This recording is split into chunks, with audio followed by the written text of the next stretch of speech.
பொய், ஏமாற்று, பித்தலாட்டம், ஊழல், நிர்வாக சீர்கேடுகள், பொய் பொய் பொய், வாயை திறந்தாலே பொய்யை தவிர வேறு எதுவும் கிடையாது. அதை வெட்ட வெளிச்சம் போட்டு நாங்கள் உங்களுக்கு வழங்கியிருக்கின்றோம். இந்த விடியல் எங்கேயும் இல்லை.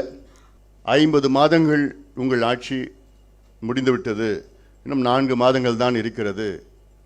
50 மாதங்களில் உங்களால் வெறும் 13 விழுக்காடு உங்களுடைய வாக்குறுதிகளை தான் நீங்கள் நிறைவேற்றியிருக்கிறீர்கள். இன்னும் துல்லியமாக சொல்லணும்னா 12.96 விழுக்காடு வாக்குறுதிகள் அவ்வளோதான் நீங்கள் நிறைவேற்றியிருக்கிறீங்க.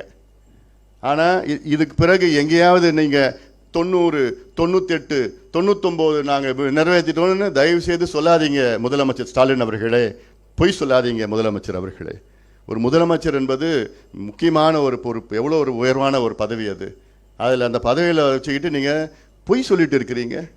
இதற்கு நாங்கள் எங்கே வேணாலும் நான் வரேன் விவாதம் செய்வதற்கு. பொது மேடையில் முதலமைச்சர் வரட்டும், அவருக்கு நேரம் இல்லைன்னா யாராவது துணையோ வரட்டும், இணை வரட்டும், வேறு அந்த அமைச்சர்கள் வரட்டும், அதிகாரிகள் வரட்டும், கட்சிக்காரங்க யாரோன்னா வாங்க, நான் வரேன். நான் நீங்கள் நிறைவேற்றாத வாக்குறுதிகளை பற்றி விவாதம் செய்வதற்கு நான் தயாராக இருக்கிறேன். எந்த மேடைக்குன்னா நான் வரேன். நான் 87 விழுக்காடு வாக்குறுதிகளை நிறைவேற்றாத திமுக தோல்வி அடைந்து விட்டது. It is the failure of the DMK government. DMK fail ஆயிடுச்சு, தோல்வி அடைந்தது. இப்போ திமுக ஒரு தேர்வுன்னா அதில் பாஸ் மார்க் எவ்வளோ? 35 விழுக்காடு அல்லது 40 விழுக்காடு. ஆனால் திமுக பெற்றது 13 விழுக்காடு.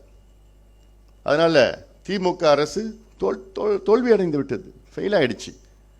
அதனால் இவர்களுக்கு ஆள்வதற்கு தகுதி அற்றவர்கள், நிர்வாகம் செய்வதற்கு தகுதி அற்றவர்கள், பொய் சொல்வதற்கு மட்டும்தான் தகுதியானவர்கள்.